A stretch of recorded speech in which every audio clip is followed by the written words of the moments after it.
everyone can appreciate that this is the first national park, and this is where conservation in the United States really started. What we're learning more and more and working towards more and more is understanding the importance of connectivity to habitat and how important that is to actually preserving the habitat within the park. You have species such as the pronghorn antelope that need to move in and out of Yellowstone to access habitat. And while a lot of the land surrounding Yellowstone is public land, there's also a large amount of private land.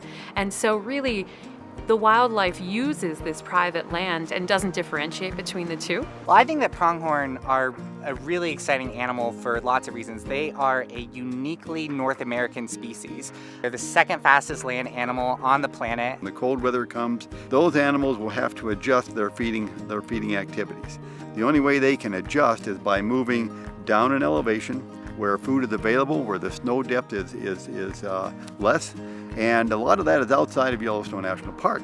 One of the big problems when Europeans started to settle in the area was fences started to go up. And with pronghorns, they can't jump over fences. They really try and crawl underneath them. If we aren't able to make our fences more wildlife friendly, then we just risk at keeping Yellowstone this isolated ecosystem, which isn't how ecosystems work. And so that's what the pronghorn program's all about, is working with landowners and land managers around the park to either remove or modify fences to make them more wildlife friendly, in particular so that Yellowstone pronghorn can move around the landscape. And I moved here 23 years ago. We actually did a bunch of our fences on our own, and these guys came and said, hey, we'll do the rest for you. I thought, yeah, that'd be good. They're not disruptive, they just bang it out and on to the next project, and they do quality work.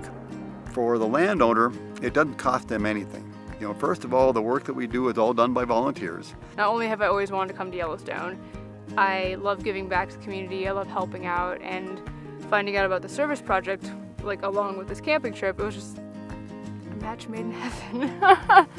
I hope a lot more animals get to come through here. Animals that used to come here before but can't anymore. That's my hope. It'd be so amazing if I could see some like just travel through here like a few years later. I'd be like, I was part of that. I was part of that. I've got a lot of pronghorn going through here now.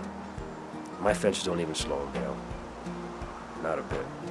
My hope is that people come out and spend a day and see the impact that one day can have, and it inspires them to think about what other opportunities there are to help protect our national parks and wildlife within our national parks. I kind of feel like a hero for the animals, like an advocate. It's a great experience, and that's why I think it should be something almost everyone does.